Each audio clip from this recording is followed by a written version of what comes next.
Hello and welcome to the Middle East Report. In this program today, we're going to be discussing the danger posed to Israel and the Jewish community by the Islamic Republic of Iran. Iran's President Ahmadinejad has threatened to wipe Israel off the face of the earth. He continues to deny the Holocaust, and Iran is the world's leading sponsor of international terrorism, sponsoring groups like Hezbollah and Hamas and Palestinian Islamic Jihad, and even supporting the Taliban in Afghanistan.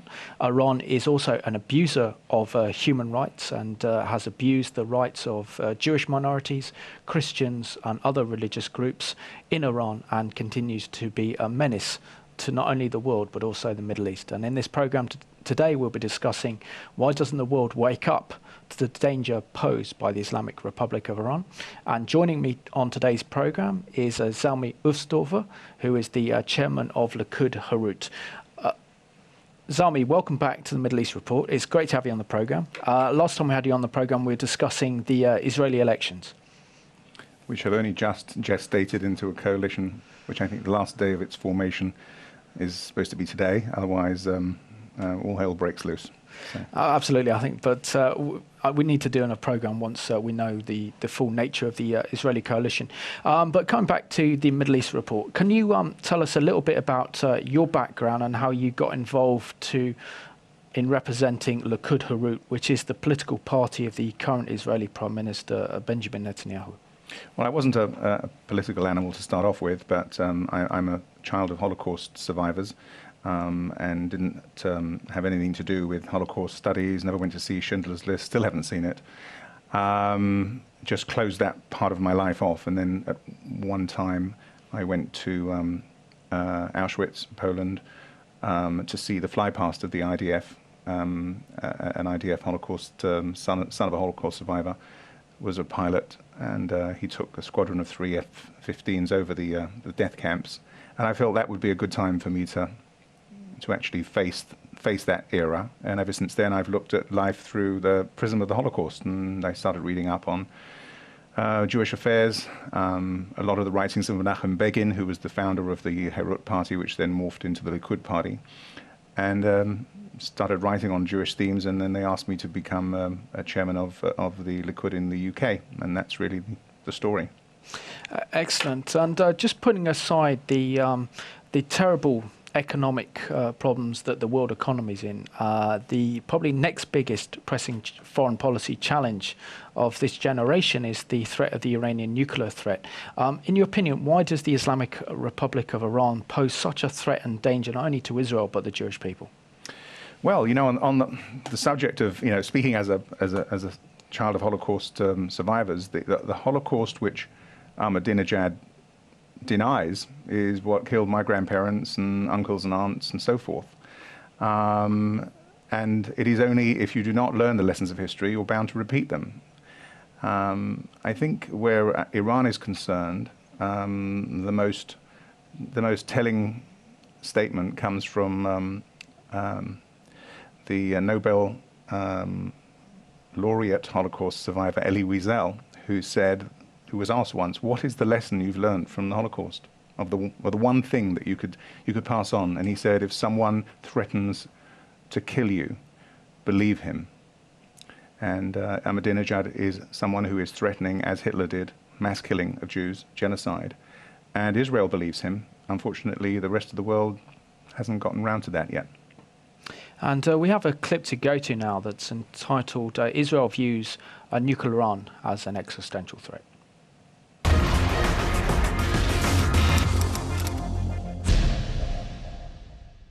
For decades, Iran's government has continually challenged Israel's right to exist, often threatening Israel with complete destruction. The lesson of history, especially for the Jewish people, is that when someone says that they want to annihilate you, it's safe to believe them rather than to hope for the best. It seems to me that the Israelis face a very difficult situation. Their country is small, their population is small. They have suffered many, many decades of anti-Semitism and the Holocaust, and they can't go a week or a month without hearing some senior Iranian figure talking about annihilating eradicating, destroying the state of Israel, denying their right to exist in that part of the world.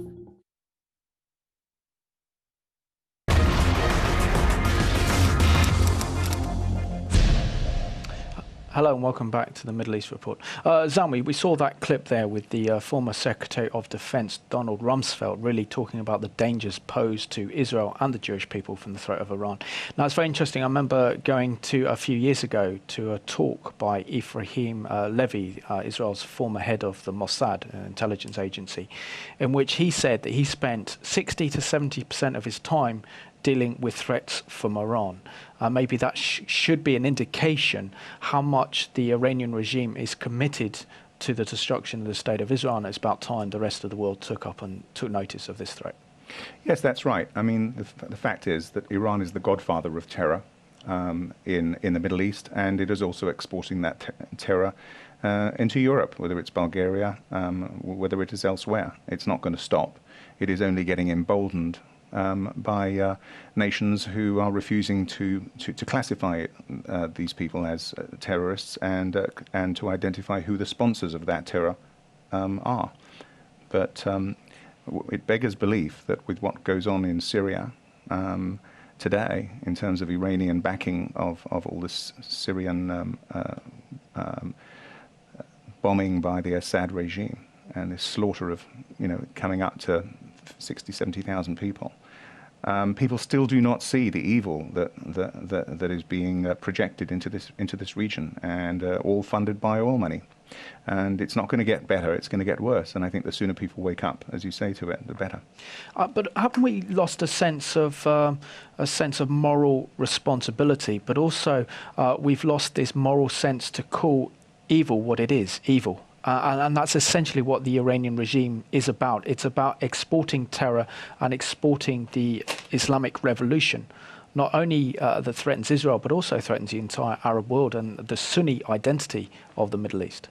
Well, yes, the world has got a big problem in calling evil by its real name. And many news organizations will not use the T word. The BBC hardly ever uses the word terrorist.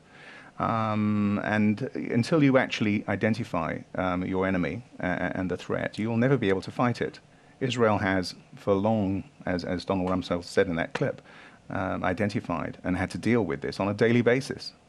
Israel has not had one moment of peace in 65 years since its formation. Every day has been a day when it has had to look out for who is going to bomb us, who is going to terrorize us, who is going to kill our civilians, who's going to invade our schools and take hostages, this kind of thing. So it's very skittish, and it's very, very aware of its surroundings. But I think the world is just a little bit too comfortable, 6,000 miles away. I just want to read you something, of course, my notes, which was produced by the Jerusalem Center for Public Affairs on Iranian incitement against Israel. And it says here that the Iranian genocidal incitement against Israel has intensified and escalated in 2012, with the website of the Supreme Leader, Ali Khamenei, declaring that there is a religious justification to kill all the Jews and annihilate Israel, and Iran must take the helm. Former Spanish Prime Minister José María Aznar disclosed in May that the Supreme Leader of Iran warned him that Israel was a cancer and must be burnt to the ground and made to disappear from the face of the earth. Several days later, the Chief of Staff of the Iranian Armed Forces, Major General Hassan Farbazdi, declared, and this is what he said, the Iranian nation is standing for its cause, the full annihilation of Israel, implicating unfairly the people of Iran. The last person, and if we read that quote, the last person to make such genocidal statements against the Jewish people was Hitler. And we saw what happened with the rise of Hitler and his influence through Mein Kampf was the destruction of 6 million precious Jewish lives, including your family. And yet it seems like the world is silent to this threat of genocide now that Jewish people are facing again here in the 21st century. Well, this time the Jews are able to take care of themselves.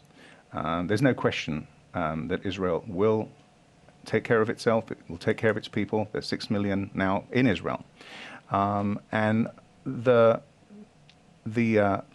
foreign powers, the European powers, and even the Americans have got their own interests. And certainly Europe is acting from a position of what is in our interest. And there's trade, there's oil. They have a different set of priorities. And until the Iranian nuclear threat is actually brought to their doorstep in some, God forbid, horrendous way, they're really not going to wake up to this. They're just going to continue saying that it's all Israel, it's Israel's problem, it's all miles and miles away. But unfortunately, we are seeing a lot of parallels. You mentioned Hitler. Yes, dare I say that, you know, Hitler's pact with Mussolini is perhaps very similar to what is happening between Iran and Syria. Is Assad Mr. Ahmadinejad's Mussolini? You know, they're forming an axis here, and that's what happened in the war. And I think everybody needs to wake up a little bit more quickly, because unfortunately, one of the most significant things in this time is the very, very poor standard of leadership in Europe. We don't have any Churchills this time. Everyone can see the kind of people who are running Europe. And we're not impressed. No, I'm not surprised. But one thing, surely, you mentioned earlier in the programme that we must learn the lessons from history. And maybe something that we've actually forgotten is that if we allowed this incitement to genocide to continue, and that's what's happening from Iran's leaders right throughout the regime, forming alliances with Syria, supporting international terrorist groups like Hezbollah and Hamas, Palestinian Islamic Jihad and others, that what could be targeted against Israel, we're not finished with Israel, and could actually then trigger a wider conflict that could even lead to a global war. So surely it's important that the Europe, the United States, takes this threat seriously and starts dealing with Iran before it's too late. Well, unfortunately, the truth of the matter is that the Jews are the canary in the coal mine of civilization. And what starts with the Jews ends with everybody else. We're living in an age now where the propaganda should not necessarily pervade as it was, because we now have huge media, we have huge communications, instant communications, and we have the ability to actually project images in real time all across the world. Unfortunately, a lot of the news organizations and a lot of the journalists are simply not telling the truth. And I think they will have a huge responsibility in the final analysis, however this plays out. If it plays out badly, journalists will be blamed for not telling the truth about what is going on. They're not telling the truth about what's going on in the Palestinian refugee camps. They're not telling the truth about what is going on in the Middle East. They're not telling the truth about the repression in various parts of the Middle East for, I don't know, whatever reason, economic reasons, advertising reasons, oil reasons, or even just access. A lot of the journalists in the Gaza Strip will only film what they're told to film, because they're told, otherwise we will not give you access to areas in the Gaza Strip. So there is this horrible Faustian deal going on between the media and the Islamic jihadist groups. And that is starving the world of the true information that they need to rise up in the way that you've said that they should. Well, hopefully the Middle East report can do something to counter the misinformation and lies put out by so much of the mainstream media in this country, so that we can have a real reflection and a real look at really what's happening behind the headlines. I've got a quote here to talk to you, Zalmi, about. This was produced in May of 2011 by the UN.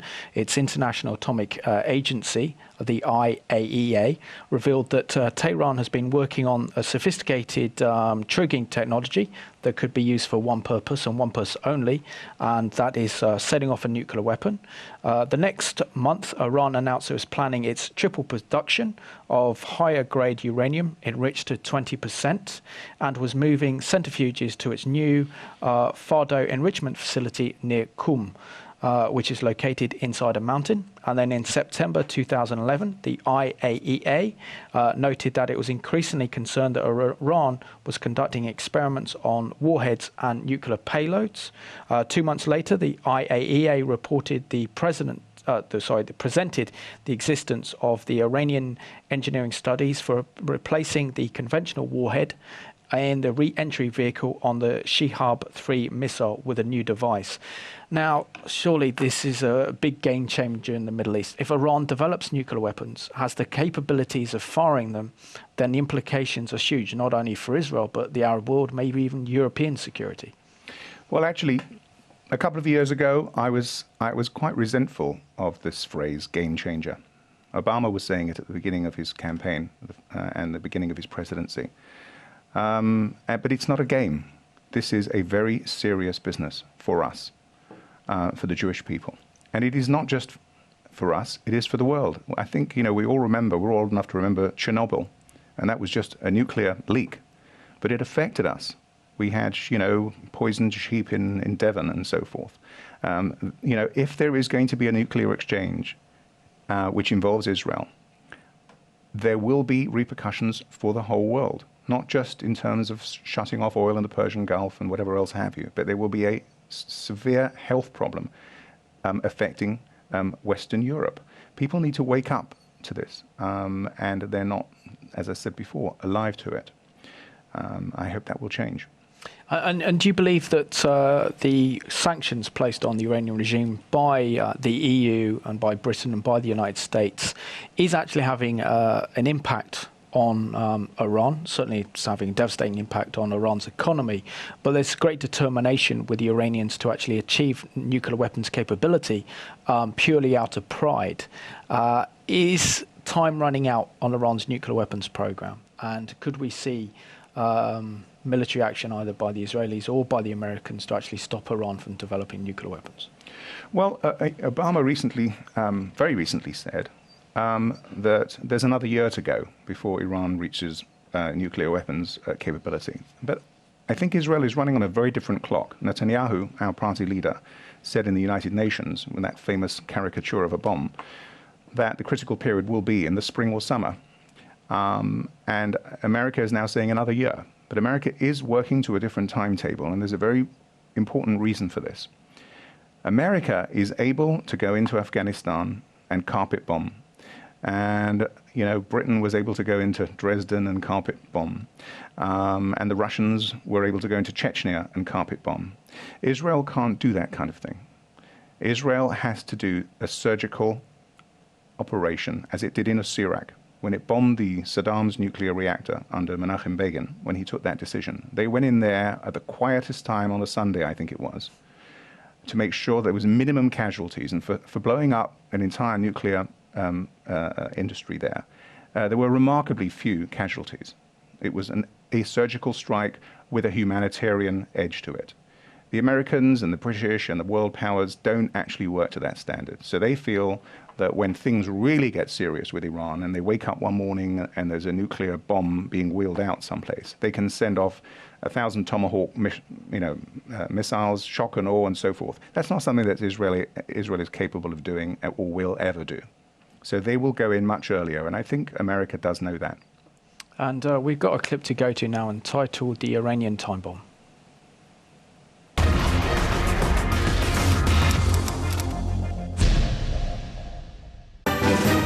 A new report from the UN nuclear watchdog has found that Iran has installed and activated nearly 200 advanced centrifuges at their Natanz facility, which experts believe could help the Islamic Republic enrich uranium 3 to 5 times faster than previously expected, moving them closer towards obtaining enough enriched material to develop a nuclear bomb.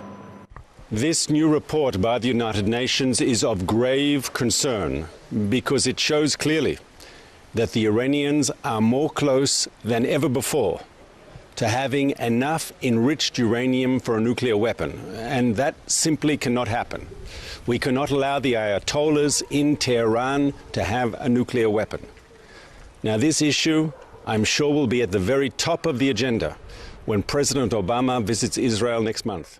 Iran maintains that their nuclear program is solely for the peaceful development of power, which is allowed under international law. However, many Western countries, including Israel, dismiss such claims, with Netanyahu stating this week that sanctions alone will not stop the nuclear program of Iran. They have to be coupled with a robust, credible military threat.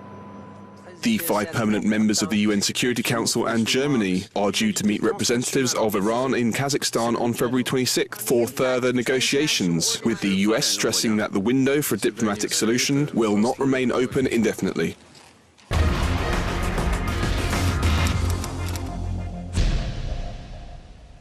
Welcome back to the Middle East Report. Zami, what I have great concerns about is the US administration. Certainly since President Obama won the election in 2008 and he's been re-elected in 2012, there's been a real reluctance, unlike his predecessors, to actually involve American military conflicts around the world, certainly liberal interventionism.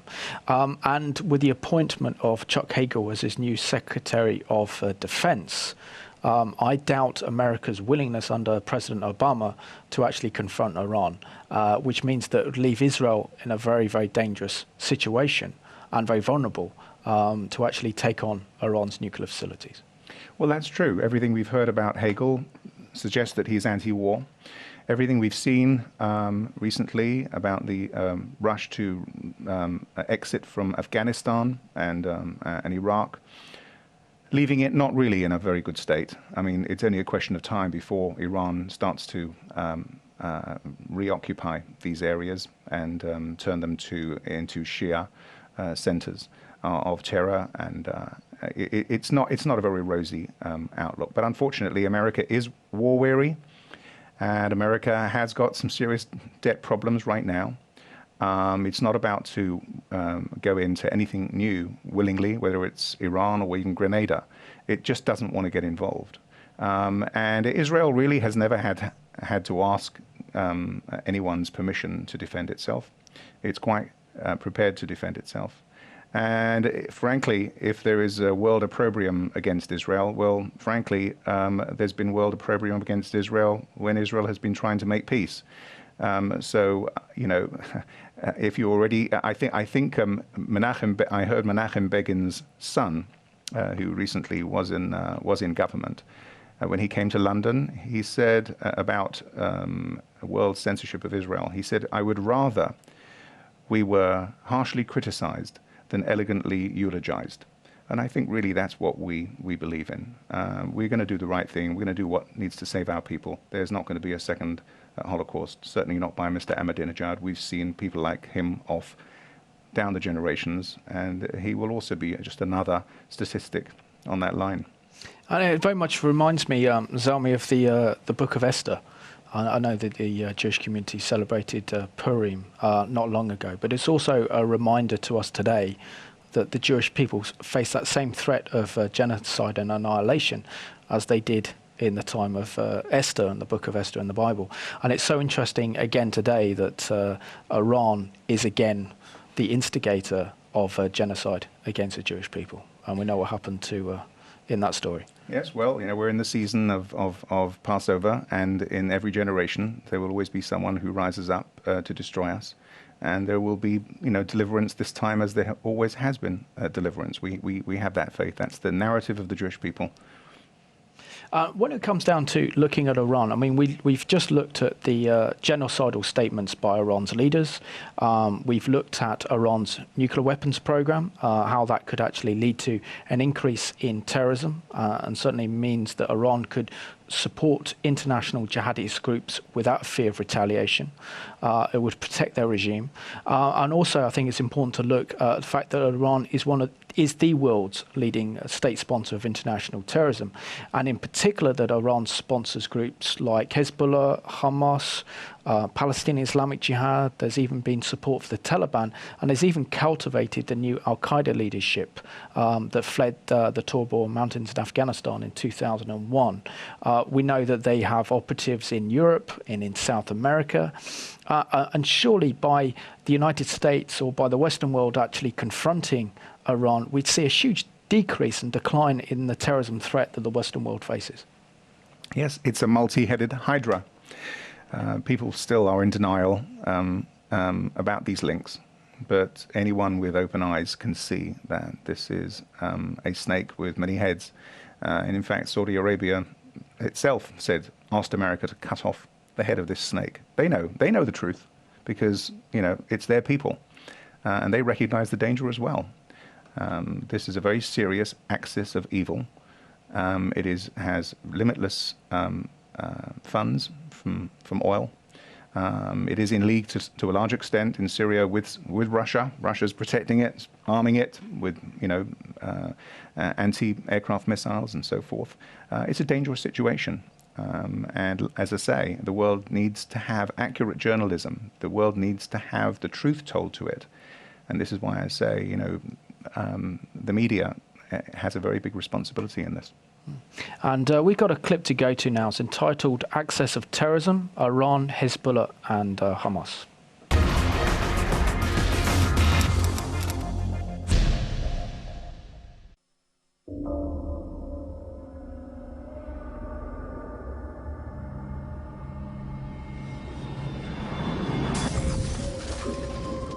The 9/11 attacks on the World Trade Center in New York and the Pentagon in Washington, D.C. were the worst tragedy in the history of terrorism, spurring unprecedented outrage and solidarity among the world's civilized nations. From the Pandora's box of radical Islam had emerged a wave of Islamic terrorism aimed at so-called infidels. وإذا كانت اليوم هي عاصمة الكاثوليك وعما قريب إن شاء الله ستفتح روما كما فتحت القسطنطينية ستكون عاصمتهم نقطة متقدمة للفتوحات الإسلامية التي تنساح في أوروبا كلها ثم تلتفت إلى الأمريكتين بل إلى أوروبا الشرقية. Faced with the severity of the new threat, the targeted countries forged an alliance for self-defense and national security, and an international war on terrorism was launched. While Al-Qaeda claimed undisputed celebrity status for the 9/11 attacks, it is only one member of a much larger family of radical Islamic organizations. Among them is Hamas. While less familiar to the world beyond the context of its conflict with Israel, Hamas is an integral part of the Islamic terrorism network and one of the cornerstones of the terrorist triad that also includes Hezbollah and Iran.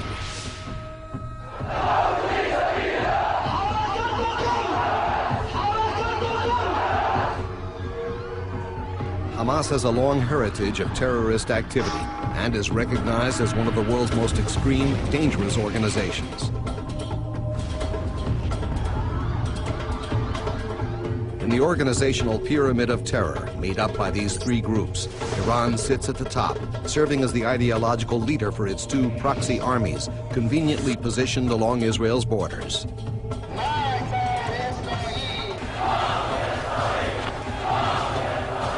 As the ideological mentor of both Hamas in the Palestinian territories and Hezbollah in Lebanon, Iran provides them with indoctrination, training, financing, weapons, and intelligence.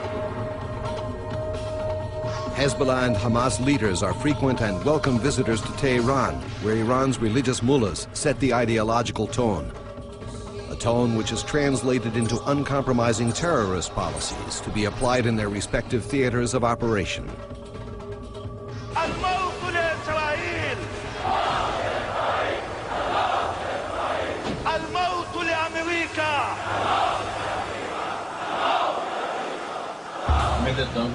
دورات بغيت لبنان مش دورات عملت مناورة. عملت مناورة بغيت مناورة. امتى كانت أول مناورة؟ آخر 2003. وين عملتها؟ بإيران. In a recent interview with Britain's Sunday Times newspaper, a Hamas operative revealed the depth of Iran's role as mentor to the terrorist organization, stating, "Iran is our mother. She gives us information, military supplies, and financial support."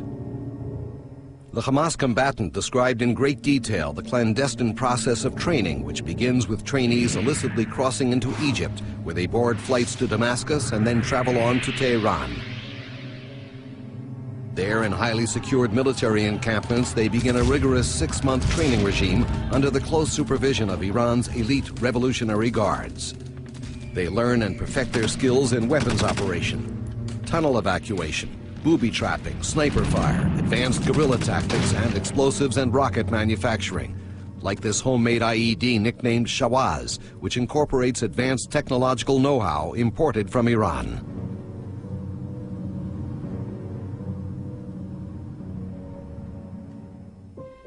They also remain a country that is the primary funder for Hamas, Hezbollah, Palestinian Islamic Jihad.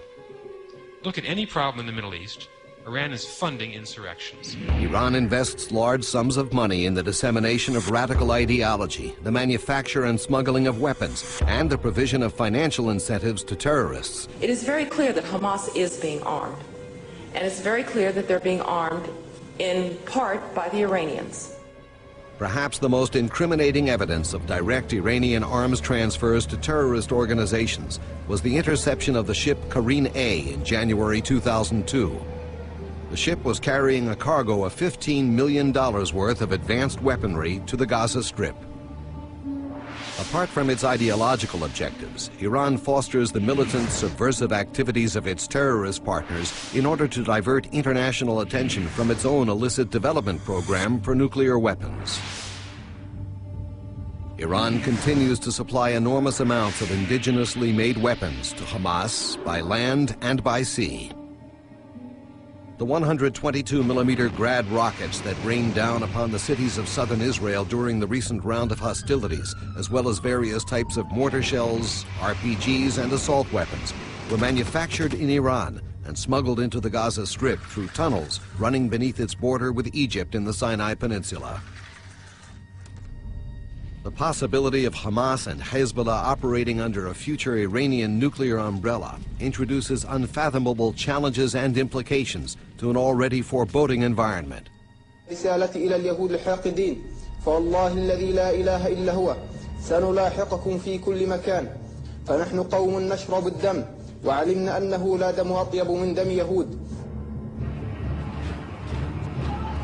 Hamas is merely one local chapter in the global network of radical Islam. As such, it is less familiar to Israel's Western allies in the struggle against terror. While its profile may be lower, it remains a fundamental element in the web of extremist organizations that continue to plague the world with barbaric acts of premeditated violence. وكأنهم يقولون للعدو الصهيوني إننا نحرص على الموت كما تحرصون على الحياة.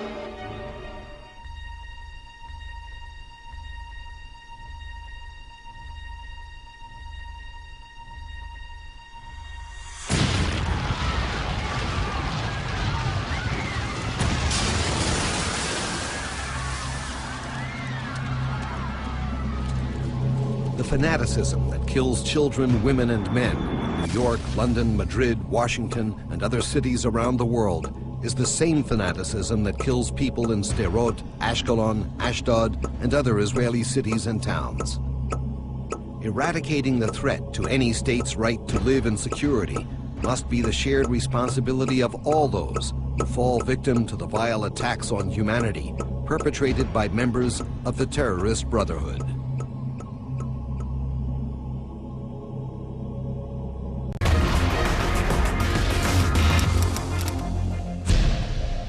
Welcome back to the Middle East Report. That was an extremely scary and frightening clip, but it does show the true realities of the threat posed by the Islamic Republic of Iran, not only to Israel, but to the Middle East, and also in our effort to confront international terrorism. And it's time that the world really woke up to this danger and to this threat before it's too late. Zalmi, what concerns me the most is that if we look back in history, it almost seems as if history is repeating itself. Back in the 1930s, we had Neville Chamberlain, who was the British Prime Minister, who clearly Britain played a high cost during the First World War and was very, very reluctant to go to war, even to rearm and confront the rise of Hitler and the rise of Nazism in Germany.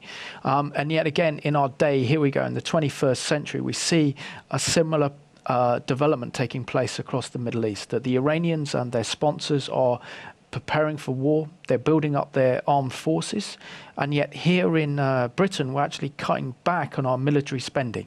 And you can see the same mistakes being made. And surely now's the time for moral leadership and clarity in the world. And maybe one of the very few leaders who is showing true leadership in the world is the Israeli Prime Minister and the leader of your party, Benjamin Netanyahu.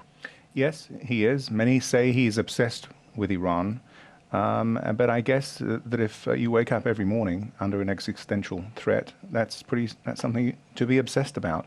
As I said before, we don't have any Churchills apparent in this generation, and I see only weakness across the whole of Europe. I really do. I think perhaps some of the Eastern European countries, such as Poland, which have recently come into the EU, they're a little bit more realistic because they know what freedom is, and freedom's pretty new to them, and they don't want to lose it. Unfortunately, in Western Europe, freedom is something that everyone's taken for granted, and they just do not see any possibility of it being taken away from them by something that's happening thousands and thousands of miles away. I think they're in for a rude awakening.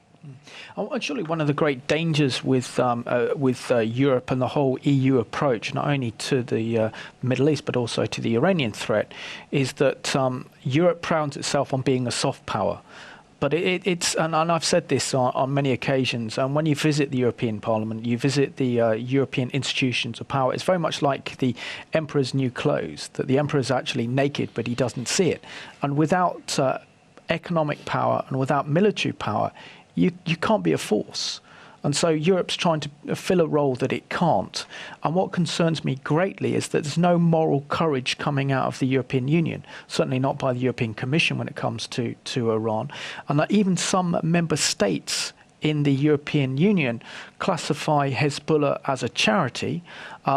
The EU itself refuses to classify Hezbollah as an international terrorist organization because they have representation in the Lebanese parliament. And even the British government's position on Hezbollah is trying to divide Hezbollah from its military wing to its political wing, which you can't do. So surely it's time that the realities of the threat posed by Hezbollah, which is sponsored by Iran, that our Western leaders start to take note. Well, America has obviously for long classified Hezbollah as a terrorist group because it has lost several lives, not least in the Beirut barracks bombing, where like 250 Americans were killed by these people, by Hezbollah. There were some French people. There were, I think, 20 or 30 French casualties and deaths in that same bombing, but France is still not prepared to classify the Hezbollah as a terrorist organization. But it is interesting why Britain is looking at this military and political wing, because that is the experience that it is resting on from Ireland. And I think it is absolutely essential that people in the United Kingdom realize that this is not an Irish issue.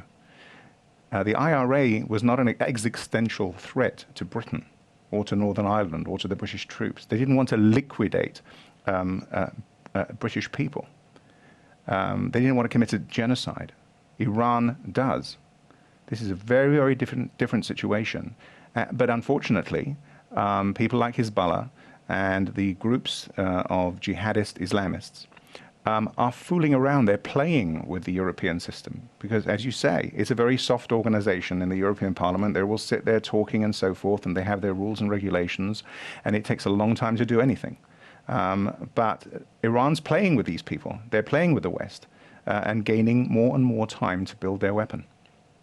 Yeah, very much so. And what concerns me very much is that despite the courage of the Bulgarian government, particularly in its investigation into the terrorism act that occurred on their territory in July of last year in 2012, in which 5 Israelis tourists were killed or murdered, and the Bulgarian bus driver. Now, according to the Bulgarian government, they say that Hezbollah was directly involved in this, so it directly has Iranian involvement and sponsorship, and yet the EU still refuses to classify Hezbollah as a terrorist organization, despite the fact that Hezbollah has committed terrorism on European soil. The EU has a very poor record on dealing with terrorism. It's been a revolving door for terrorists, whether it was Leila Khaled, who was allowed out of Britain after the hijacking, and whether it was the Munich massacre of Israeli athletes. Those Palestinian terrorists were set free by in a most ignominious fake hijacking some weeks later. The jihadists know that the Europeans don't want terror in their own backyard. They don't care what happens elsewhere. Just don't bring your terrorists to us. So there's a dynamic there. Okay, this Bulgarian situation was slightly, I think was a very bad step by Hezbollah. But they will say Bulgaria is on the fringe of the EU, but we'd never do it in Germany or France and so forth. And I think it just remains to be seen how much they can control themselves before their next gaffe. And we got a clip to go to now, and this is Israel's President Shimon Peres talking to the heads of state in Europe, including the EU, about the need to classify Hezbollah as an international terrorist organization.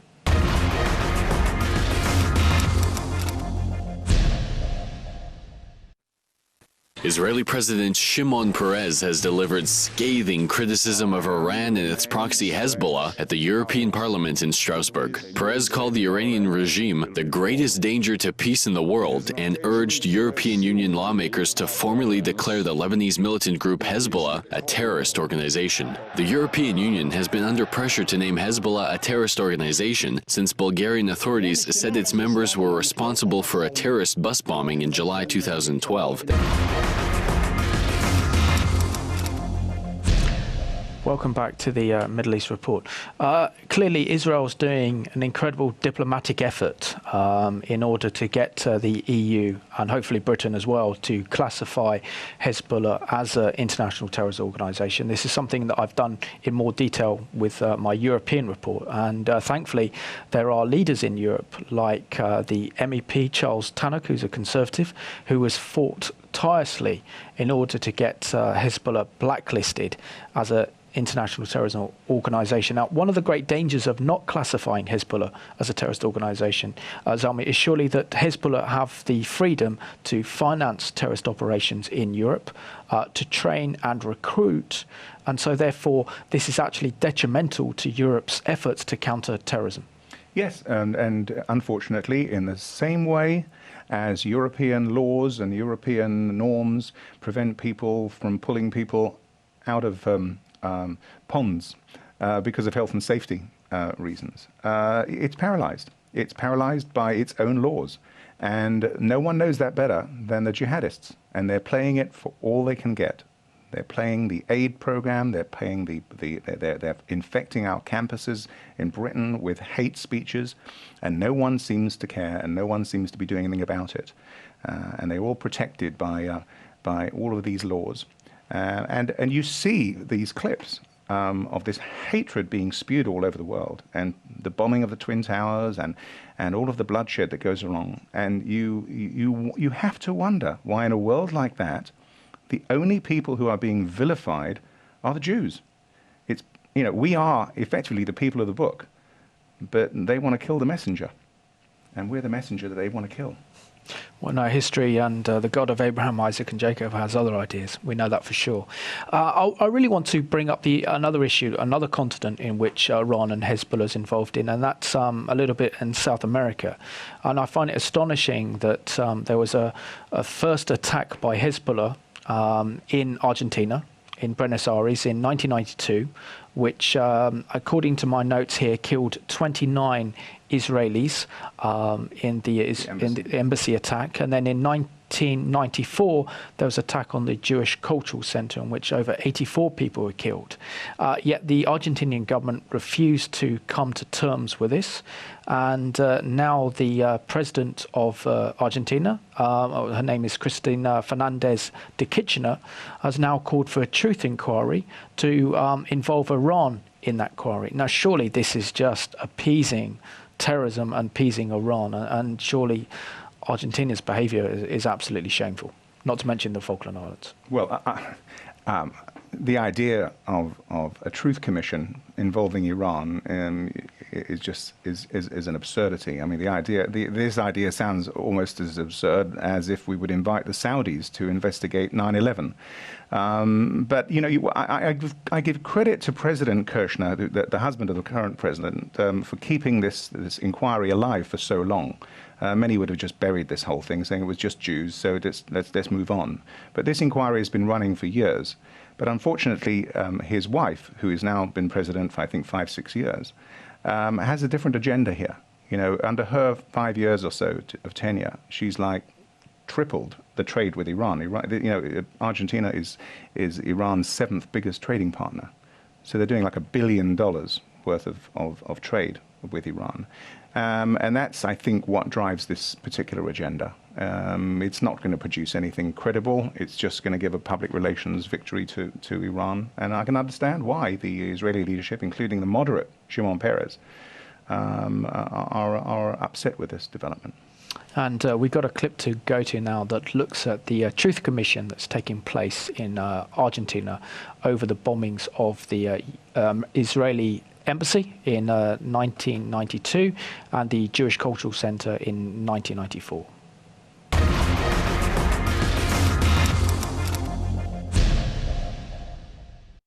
Argentine President Cristina Fernandez has defended her country's Truth Commission with Iran, which was set up to find out who is responsible for the bombing of the Amir Jewish Center in Buenos Aires in 1994, which killed 85 people. Fernandez said she's committed to the Argentina-Iran deal because she wants to know the truth about who orchestrated a cover-up and who had been hiding evidence. But opposition leaders have condemned the commission, and mass protests have been held against it on Argentina's streets. Israel has described it as inviting a murder to investigate his own killings. Argentine prosecutors believe Iran ordered the 1994 bombing, though the Islamic Republic has denied having any role and has never allowed the suspects to be questioned.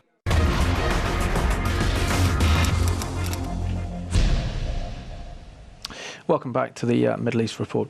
Zami, I think if we look at really since the 1970s and certainly since the emergence of the Islamic Republic of Iran after the Islamic Revolution in '79, Iran has been at the epicenter of international terrorism. We can see that not only is their terrorist activities not only confined to the Middle East, but also extend to that of Europe and South America. There's even discussions now that Iran is very much working with the drug cartels in Mexico and smuggling arms and weapons into the over into the United States, which poses a terrorism threat to the United States of America as well. But something has to be done, doesn't it, for the victims of terrorism and for the families, and that they deserve justice. And surely we need the UN to take stronger action, also the American government and the European governments in actually holding Iran to account for the number of terrorist activities in which they've been involved in. I don't think we can expect anything from the UN at all. I have absolutely no confidence in the UN. I don't think Israel has much confidence in the UN either.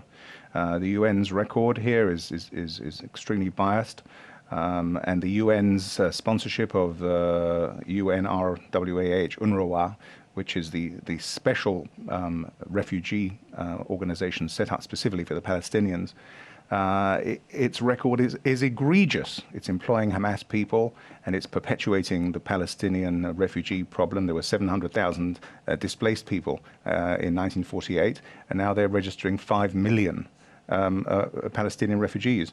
40% of them are Jordanian citizens. The amount of true refugees is about 1% of that. It's about 50,000 people. So the UN will give us no solution to this. What needs to happen is this terror organization, this Murder Incorporated, which I think it's nothing less than, needs to be shut down. It can be shut down. It's interesting that India this week has had problems in importing its oil from Iran because of the insurance companies are refusing to insure the shipments and the refineries. It's that kind of thing which will shut down Iran's source of funds. And I think also the European countries, as we spoke about earlier, have to face this reality and start getting more serious about this and have the political will to change the status quo.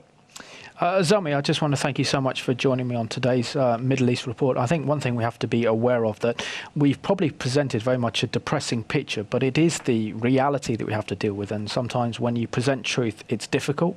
It's stuff that we don't want to deal with, but we have to deal with it if we're actually able to confront the terrorism threat that not only Israel faces, but also Europe and Britain faces as well. I agree. We just need the truth to come out. Okay, Salmi, I just want to thank you again for being my guest on the Middle East Report, and I just want to thank you all for watching today's programme. We've very much presented here a bleak picture of the threat posed to Israel and the Jewish people and the Western world by the Islamic Republic of Iran. It's important that we work with our MPs, our MEPs, to tell them about the great danger that Iran poses to our freedoms, and we need to stand with Israel and the Jewish people to pray for their protection and confront this terrorism threat posed by the Islamic Republic of Iran. And thank you very much for watching today's Middle East Report. القول قول الصوارم كي تسترد المظالم حتى الأراضي نسام رسول أهل العزائم القول قول الصوارم كي تسترد المظالم حتى الأراضي نسام رسول أهل العزائم ما دنسوا لي حمانا لو طوقته الضراغم حثالة البغي صارت فأين عهد الحواسم ناسوا بأننا أبات نذود ذود القشاعم نحن الذين وطئنا بالخيل عرش الأعاجم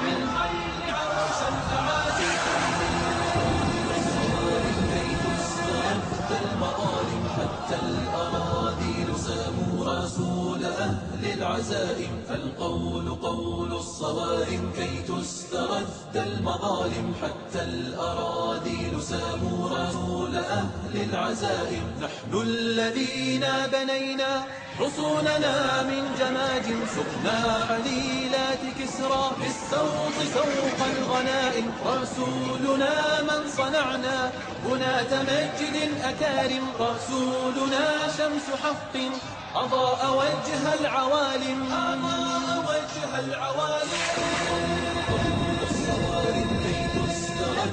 المظالم حتى الأراضي نسام رسول أهل العزائم القول قول الصوارم كي تسترد المظالم حتى الأراضي نسام رسول أهل العزائم أنار مشكاة ليل من الضلالات قاتم وصاغ من بعض قوم جيلا مع الفجر قادم فحطموا رأس باغ وذللوا كل ظالم حربا على كل حرب سلما لكل مسالم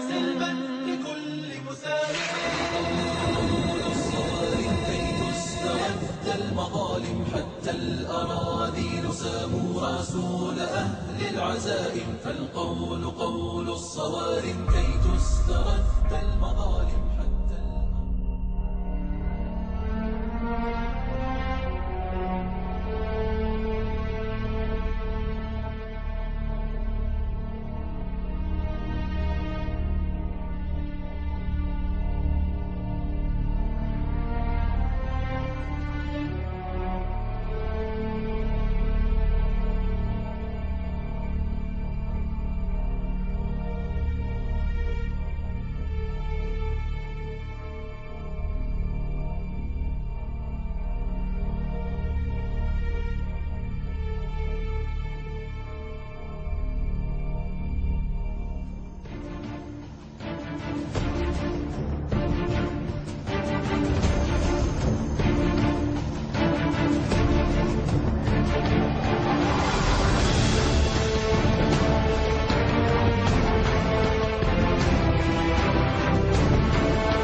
vessel is suspected of carrying illegal cargo. You hereby requested to stop.